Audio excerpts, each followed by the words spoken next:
9 Buenos días. horas con 0 minutos. Damos inicio a la clase de plan lector con los estudiantes del tercer año de Bachillerato General Unificado Paralelo B. Jóvenes, muy buenos días con todos. Buenos días, profe. Buenos días, profe. Buenos días. Bueno, Dios ha permitido que los vuelva a ver el día de hoy y vamos pues directamente a empezar con nuestra clase. Voy a compartirles la asistencia primero y luego arrancaremos con la resolución del taller plan lector, ¿ok? Entonces, vamos en este momento a tomar la asistencia.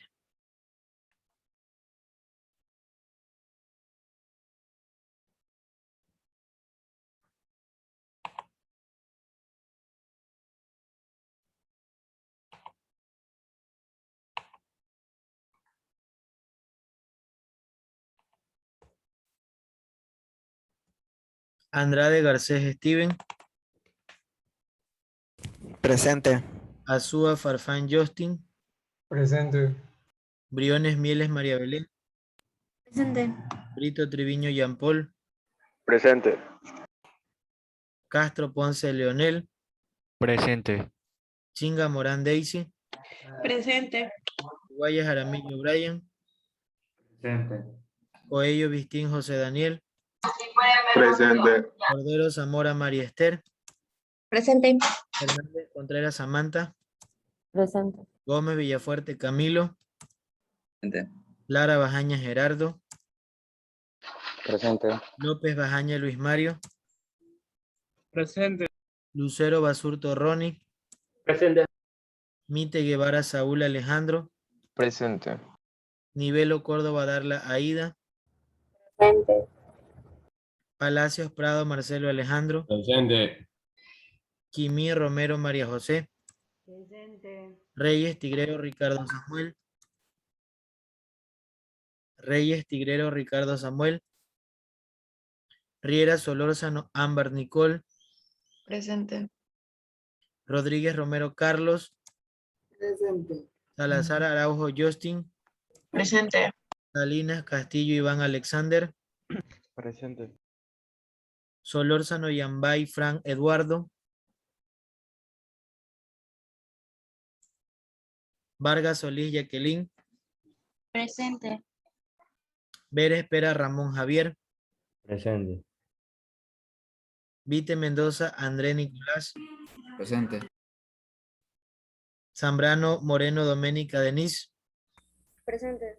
Gómez Cobos Malena, Gómez Cobos Malena, Gómez Cobos Malena, Apolo Chévez Givelli, Presente.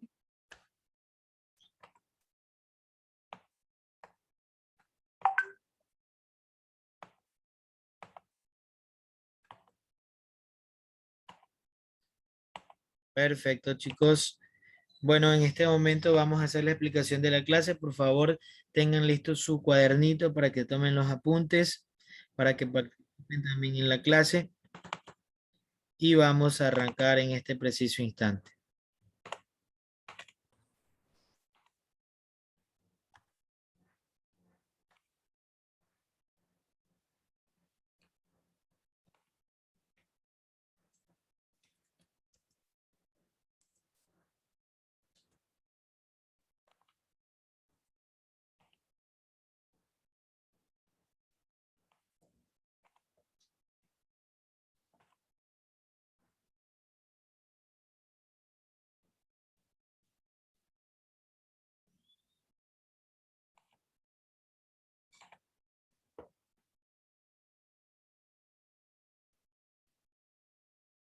Recuerden los alumnos que no dicen presente tienen la falta. Luego no me van a decir, profe, es que yo sí estuve. Y me mandan capturas de pantalla con mi cara fea ahí. Díganme ahorita, profe, ya llegué para ponerle la asistencia. No, no después. Profe Hola, Reyes, presente. Tengo mal el internet. A ¿cuál ver es tu si se me apellido? recha. Reyes. No, no te escuchamos. Ya te coloco la asistencia. ¿Quién más aparte de Tengo Reyes? mal el internet. ¿Quién más? Bueno. Arrancamos, chicos. La obra que vamos a ver el día de hoy es la siguiente. Forma parte de la literatura ecuatoriana, ¿ok? Recuerden que la literatura ecuatoriana se divide en 3 grandes grupos, ¿verdad?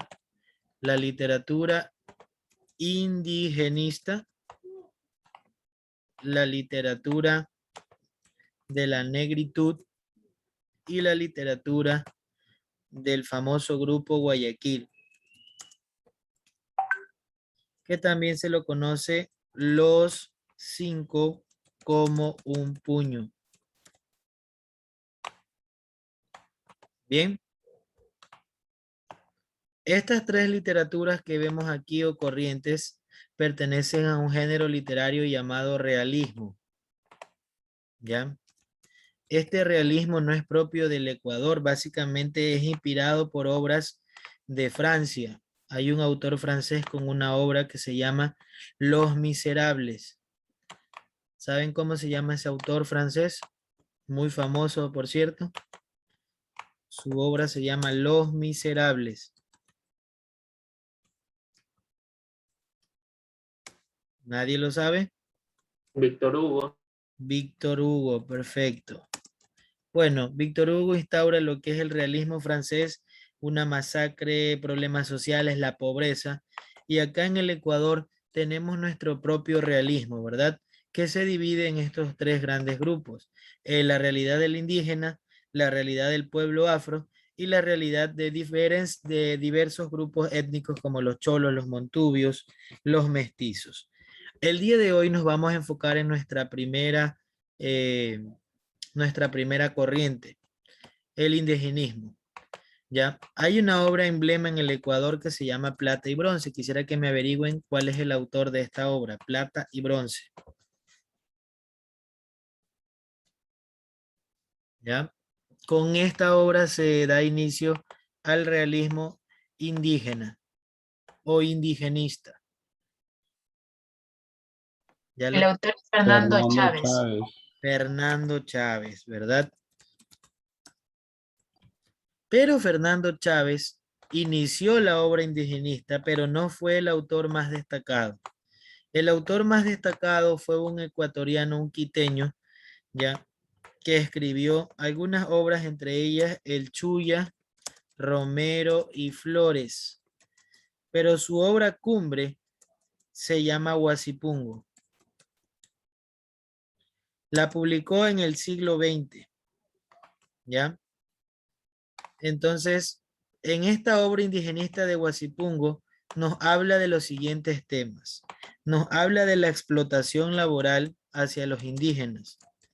Nos habla también acerca de la violación a los derechos humanos. ¿Ok? Nos habla sobre el problema ecológico también, sobre la ecología, entre muchos otros temas. Entonces, esta obra se desarrolla en una hacienda que tiene inmensas cantidades de árboles. Entonces, en pleno siglo XX, la industria estadounidense buscaba pues ampliar estos terrenos porque ellos sí fabricaron máquinas. Entonces, en esta hacienda llamada Cuchitambo, había un interés por su madera, ¿verdad? Los protagonistas de la historia se encuentran un hacendado latifundista. Latifundista es dueño o un solo dueño de gran cantidad de tierra. Este latifundista se llamaba Alfonso Pereira. Tenía una hija llamada Lolita, quien salió embarazada a los 19 o 17 años. Y no tenía padre el hijo, y se presume que este hijo era de un indígena. La esposa de Alfonso Pereira era doña Blanca. ¿Ya? En quichua no se dice doña, sino que se dice ña. Y siempre se utilizan los diminutivos. No dicen blanca, sino blanquita. Entonces la obra generalmente va a decir ña Blanquita. Bien, estos son, por así decirlo, los antagonistas, la clase social alta, ¿verdad? Pero que también tienen problemas. Su hacienda está con problemas económicos graves, ¿ya? La hija tiene un problema, en este caso personal, ya que está embarazada y no sabe quién es el padre de su hijo. Y ña Blanquita tiene que lidiar pues con la aristocracia y todo lo que la sociedad del momento le indica, con la parte de los problemas económicos y con lo que le sucede a su hija. Dentro de esto aparece otra familia muy importante dentro de la obra. El indio que se revela, el indígena que no se calla, el que reclama por lo que él cree que le pertenece. Y su nombre es Andrés Chiliquinga. La esposa de él se llamaba Kunshi. ¿Ok? Dentro de esta historia, el Kunshi muere intoxicada porque en ese tiempo el hacendado contrataba a muchas personas, ¿ya? Vamos a poner que Ronnie Sebastián es el hacendado, ¿ok? Y todos los demás compañeros son los trabajadores de él. Entonces, ¿qué es lo que hacía Ronnie en ese tiempo? Les regalaba, entre comillas, un pedazo de tierra. ¿Qué hacían en ese pedazo de tierra dentro de la hacienda? Una pequeña choza. Y en esta tierra sembraban y criaban ganado, tenían a sus hijos, etc. Habían comunidades. Estas pequeñas partes de tierra se les conocía como huasipungos. Por eso la obra se llama Huasipungo. ¿Ok? Es una pequeña parte de la tierra. Ahora la pregunta para ustedes. ¿Esta tierra realmente era de los demás o solamente le pertenecía al latifundista, al dueño, al hacendado? A ver, responde. Solamente el dueño. Legalmente toda la finca, toda la hectárea, toda la tierra le pertenecía. Aquí está el autor, el nombre del hacendado. ¿Cómo se llamaba? Alfonso Pereira. Alfonso. Pero ¿qué les hacían creer a los indígenas? A ver. ¿O qué Eran sus tierras. que eran sus tierras? Porque no es que estaban un año ni dos, sino que ahí moría el papá, la mamá, el abuelo y seguía la siguiente generación y eran y formaban parte de esa estructura económica, por así decirlo. ¿Los indígenas tenían paga por sembrar o por criar animales? ¿Ustedes creen que les pagaban? No. No, el único pago era vivir en estos huasipungos. ¿Ya?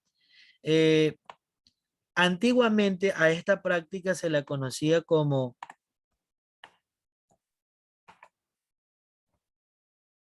latifundio.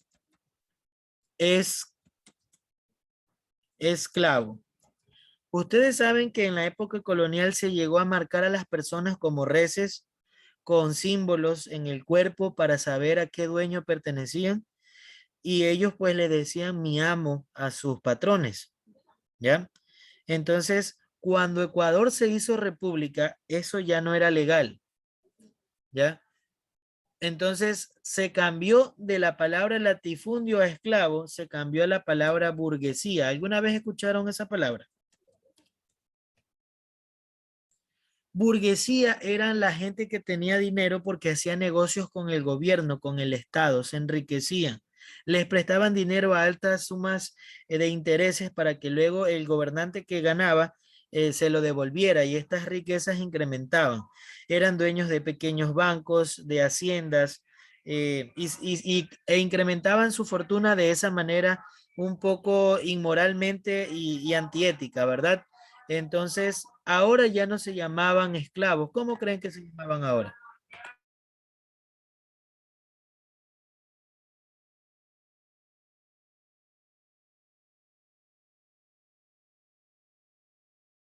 El nombre que reciben ahora es obreros. Para que usted sea un obrero tiene que recibir una paga, ¿verdad? Pero en este caso no recibían paga, sino solamente la tierra donde vivir. Bueno, en ese contexto que les estoy armando acá, aparece el tío de Alfonso Pereira. Este tío le inserta en la cabeza que tiene que hacer negocios con un gringo llamado Mr. Chapi. Este gringo se dedica a la parte de la venta de maderas, ¿ya? Entonces, ¿qué pasa con Mr. Chapi? Ve una gran oportunidad aquí en en la hacienda Cuchitambo para hacerse más rico o para aumentar su capital. Y Mr. Chapi ponía las maquinarias, ¿verdad? Esas maquinarias pesadas para cortar árboles, para procesarlo, etcétera. Ahora, en el siglo XX, ¿ustedes creen que habían las carreteras que hay ahora? En el siglo XIX, en plena serranía ecuatoriana. Bueno, entonces como este negocio no podía plantarse porque el capitalista solamente ve por el negocio y no le importa la parte humana, ¿verdad? Son personas que generalmente no tienen sentimientos, no valoran al ser humano, creen que los seres humanos somos robots. Entonces, ellos le pidieron a todos los guasipungueros que construyan la carretera. Hubieron muchísimas muertes, obviamente, porque eso era un abismo, ¿verdad? Y tenían que ir construyendo de a poco. ¿Saben cómo apaleaban el frío ellos para poder construir esta parte de la carretera? ¿Saben qué es lo que hacían para no tener tanto frío? ¿Nunca han ido a la serranía? ¿Nunca han visto qué es lo que la gente toma o hace para quitarse el frío? El candelazo. El canelazo. Bien, se alcoholizaban, perfecto. Se alcoholizaban para no tener frío y en ese tiempo pues también inhalaban sustancias, ¿verdad? Que les permitía tener ese vigor para poder continuar en esa ardua tarea. Si alguien paraba la obra, ¿saben lo que le hacían? Esto forma parte del realismo, no es algo falso. Lo castigaban.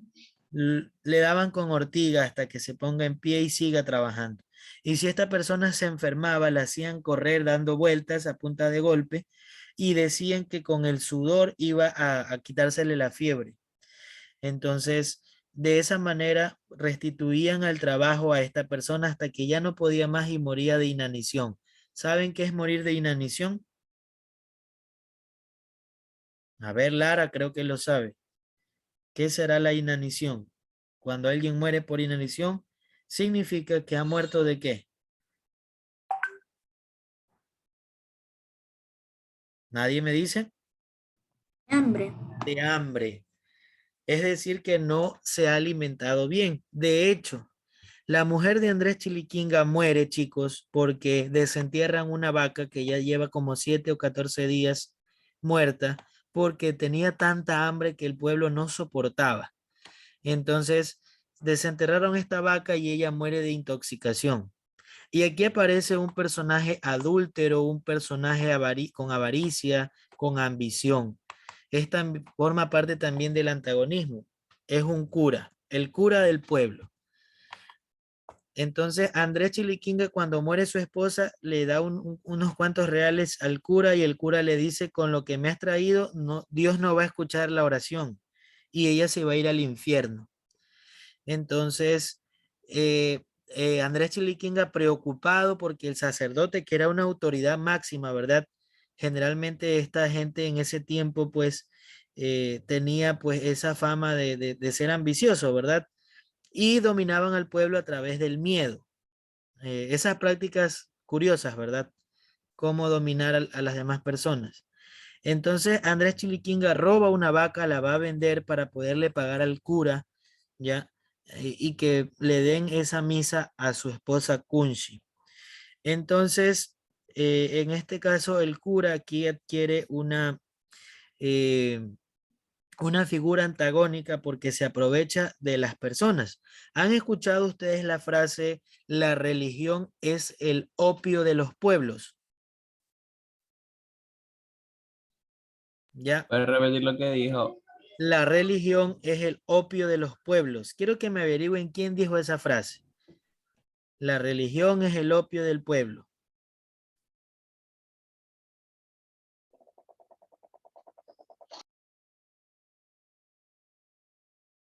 Son 9 horas con 20 minutos. Estamos averiguando quién. Karl Marx. Ya. Karl Marx. Díganle Carlos Marx para que no se preocupen, ¿ok? Entonces, la religión es el opio de los pueblos. ¿Saben qué es un opio? Una droga. Una droga, ¿verdad? Una sustancia que te mantiene como en sueño, como como soñoliento, como que no pasa nada, estás adormecido. Entonces, ¿por qué la religión será el opio de los pueblos? Analizando esta frase de Marx. A ver, relacionen por qué opio es un adormecedor, una sustancia que te adormece, que te hace estar en las nubes, que te hace estar tranquilo. ¿Por qué la religión será el opio de los pueblos?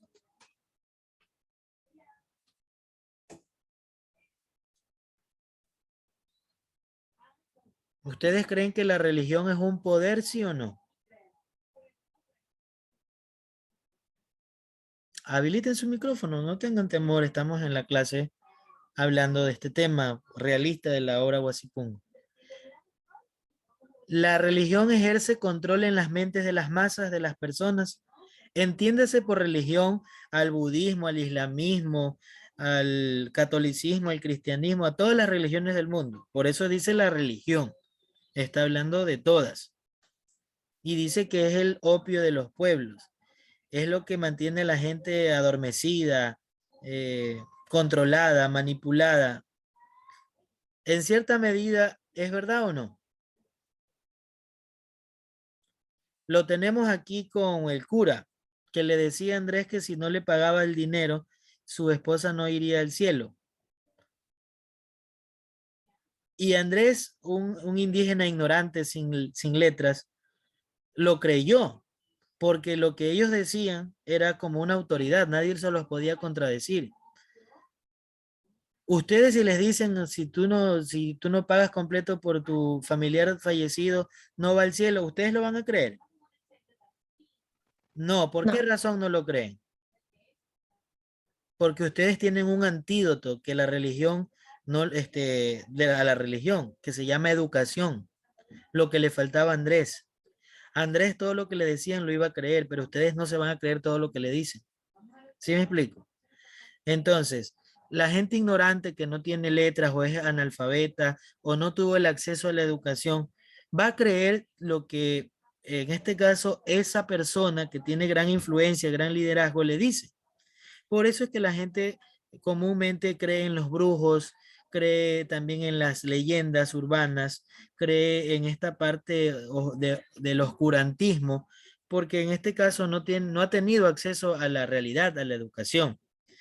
La lepra en antiguos tiempos era considerado como una enfermedad de una maldición y actualmente sabemos que sí tiene cura. Entonces hay pueblos que siguen creyendo aquello. Entonces la ignorancia les permite creer tantas cosas.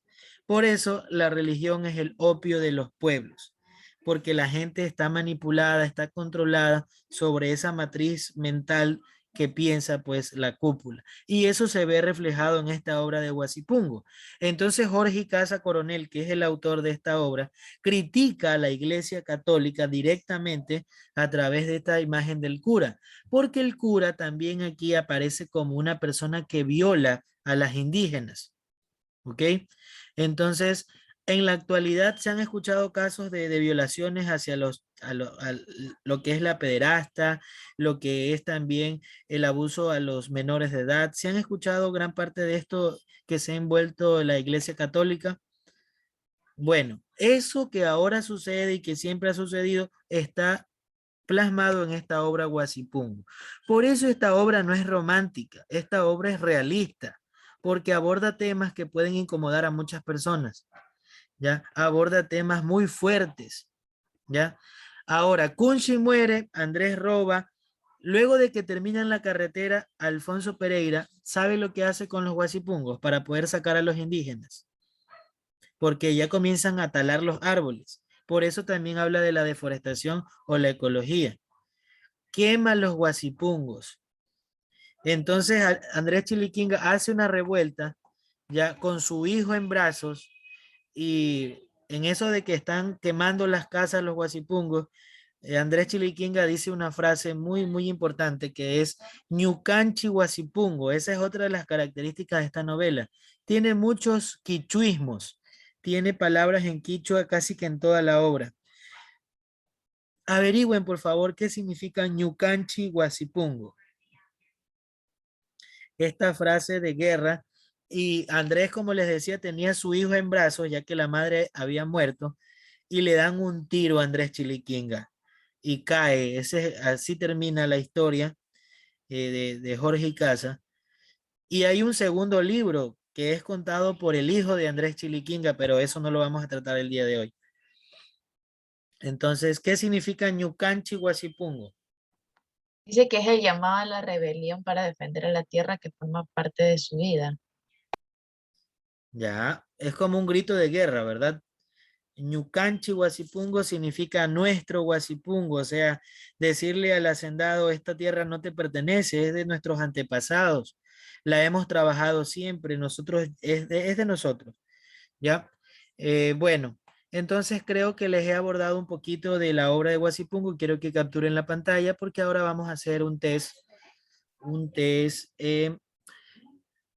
para ver si pues han comprendido y manejar un poquito las variables de esta obra. ¿Me confirman si ya lo capturaron? Listo. En este preciso momento les voy a colocar ese test, ¿ok? Se llama daipo.com Huasipungo. ¿Ok? Si hubiéramos estado en presencial, yo les hubiera hecho representar la obra, ya que son terceros y se van a ir. Los hubiera vestido de indígenas, de hacendados. Pero bueno, no se dio. De pronto, si alguna vez los veo en alguna universidad, ahí les hago hacer eso, ¿ya? Vamos a ver. Ya les he pasado el enlace y vamos a iniciar con el test. A ver, vamos a ver. Palacios, léenos la primera pregunta.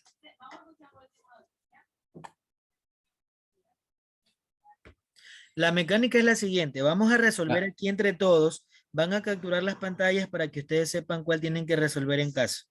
Entonces cada uno va a leer y entre todos vamos a resolver. Entonces, por favor, leamos las opciones de respuesta para que en este caso acertemos, ¿verdad? Adelante, Palacios. Razón del nombre de la obra. Ya, léame las opciones de respuesta para que entre todos digamos cuál sería la respuesta correcta. La primera, dado a las organizaciones indígenas que peleaban por sus derechos. Segundo, debido a que Huasipungo es del levantamiento indígena. Cuarto, dado que así se le llamaba al lugar en el que habitaban los indígenas. Quinto, nombre de la finca en que habitaban los indígenas. Bien, nombre del indio promotor del levantamiento indígena. ¿Cómo se llama el personaje? Autor del levantamiento indígena. ¿Nadie sabe el nombre? Alfonso, Alfonso Pereira es el que levantó a los indígenas para que luchen. Andrés. Andrés, ¿qué? oh, bueno, no me acuerdo qué tal. Todo Chiliquinga. Andrés Chiliquinga, bueno. muy bien. Dice aquí, nombre de la finca en la que habitaban los indígenas. ¿Cuál es el nombre? Estaba en la pizarra, chicos.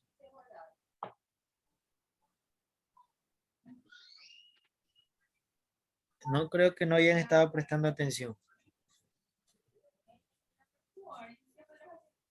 Cuchitambo. Cuchitambo. Antes que nos adelantemos, quisiera que me digan 4 personajes de la obra. A ver si están atentos. Lolita, Andrés, Punchi y el cura. Ya, ¿cómo se llamaba el extranjero que quería hacer negocios con la madera? Mr. Chapi. Mr. Chapi. Voy a tener que sacarlos de la reunión a 6 estudiantes que tienen la cámara apagada. No sé si están acá, si no están, si están dormidos, están comiendo y uno acá está Niña escuchando Blanquita. la clase. Por favor, Steven, Jacqueline, María José, Ramón y Ricardo, enciendan sus cámaras. María José, ¿te encuentras en clase? Bueno, no está María José, voy a sacarla. Jacqueline Vargas se encuentra en clase. Ricardo, Profe, dígame, le escucho. ya sí está, solo que tiene apagada la cámara porque creo que le están cambiando el internet o algo así. Ya, ok. Muy bien, vamos a continuar con nuestra siguiente pregunta. Por favor, concéntrense para que podamos saber cuál es la respuesta antes de que se marque el incorrecto. Año de publicación de la obra, tienen que buscarlo. Yo les dije que era siglo XX. 1934. Ya, perfecto. Entonces, aquí hay dos repeticiones por error de fuente, pero ustedes saben que es 1934, que es lo mismo que dice en la primera, 1934. Continuamos. Selección de los personajes principales. ¿Cuáles selecciono? Alfonso Pereira, Punchi, Andrés Chiliquinga, Cura, el cura. ¿Nadie más? Raúl Chiliquinga. No, Yo nunca mencioné ningún Raúl no, Chiliquina. esos tres. B4, Ya. perdón. 4. Recuerden que son personajes principales y secundarios. Aquí me dice principales. Vamos a contestar para ver cuál es el error. Kunchi, ¿qué tipo de personaje será? ¿Principal o secundario? Secundario. Secundario. Me olvidaba decirles que Kunchi se la contrató como nodriza del hijo de la chica hija de don Alfonso para que amamante. Entonces, en ese tiempo las chicas no daban de lactar a sus hijos porque decían que se les deformaba el cuerpo. Entonces contrataban a una indígena que estaba embarazada para que supla esa necesidad. Entonces el niño, así como Simón Bolívar tenía su nodriza a la cual amamantaba su pecho, acá también en esta obra, Kunchi venía a hacer ese rol, ¿verdad? Recuerden que ella tuvo un hijo con Andrés Chiliquinga, al cual le quitó el pecho para podérselo dar al hijo de Lolita. Entonces, esas eran otra de las injusticias. No les comenté también que cuando una mujer indígena se casaba dentro de los Guasipungos, antes de hacerlo, primero se tenía que acostar con su patrón. Eso era como una humillación para el esposo, como un acto de pertenencia. Lo que les decía, el latifundio, esclavitud, burguesía, obrero. ¿Ok? Entonces nos dijo, Bien, vamos a irnos acá con la siguiente pregunta. Escribe el nombre de la hacienda donde se desarrolla la obra. ¿Cómo se llama la hacienda? Cuchitambo.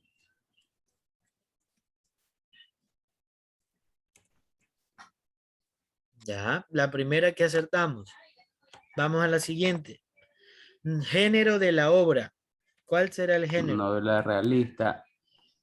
Lea. Novela indígena. Ahí no dice realismo, ahí dice regionalista. ¿Se recuerdan que yo le dije que la la literatura ecuatoriana tenía algunas categorías? Estaba la indigenista, ¿cuál más? La que habla del pueblo afro, ¿cómo se llama? Negritud. Negritud, y tenemos un tercer grupo. ¿Cómo se llama ese tercer grupo? Grupo Guayaquil. Grupo Guayaquil, donde está la Baldomera, donde están muchas obras como Las Cruces sobre el Agua, entre otras, ¿verdad? Bueno, entonces la obra Guasipungo, ¿qué género tiene? Tenemos 15 segundos para que me digan. Indigenista. Novela indigenista. Vamos a ver si es cierto. Bueno, hemos acertado. Continuamos. Dice constante a la que pertenece la obra. Indigenista, realismo social, realismo regionalista, realismo telúrico. Realismo social. Solo se puede escoger una. Decidan. 41 Realismo segundos. indigenista. Vamos a ver. Realismo social. ¿Ok? Razones por las que el dueño de la hacienda decide facilitarla para la explotación forestal. Recuerden que hay el suma causai o el buen vivir de los indígenas. Ellos no están de acuerdo con destruir la naturaleza, ¿verdad? Por eso también se arma la revuelta. ¿Cuáles selecciono, chicos? ¿Por qué Alfonso Pereira quiso facilitar esta hacienda para que le corten los árboles y se convierta en una hacienda maderera? A ver. Hola, hola. No tienen ninguna.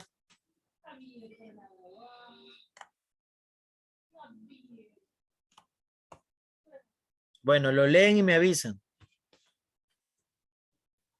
Agobio por quiebra económica. ¿Qué más?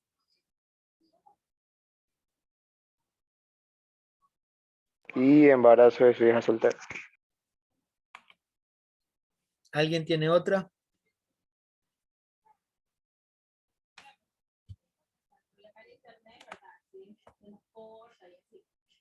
Bien, vamos a continuar. Temas presentes en la obra. A ver. ¿Cuáles son esos temas?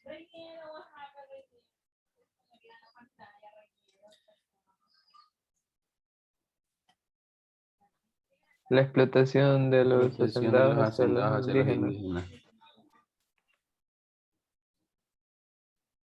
Vamos a leer. Miserable calidad de vida de los indígenas, ¿sí o no?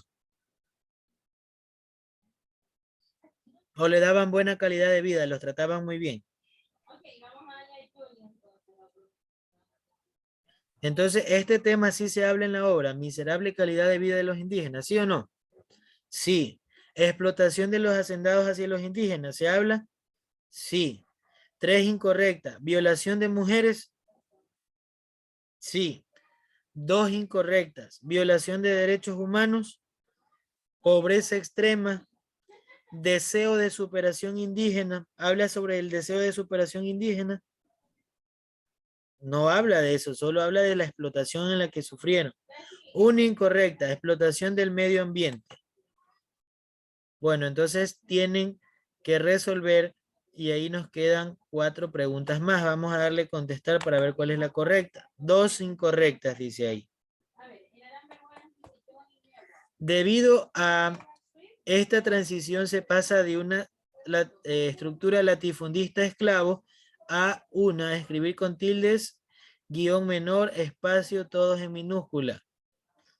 A ver, de la parte latifundista a la esclavitud, ¿a qué organización se pasó? Burguesía obrera. Burguesía obrera. La burguesía y la clase obrera. Vamos a ver si acertamos.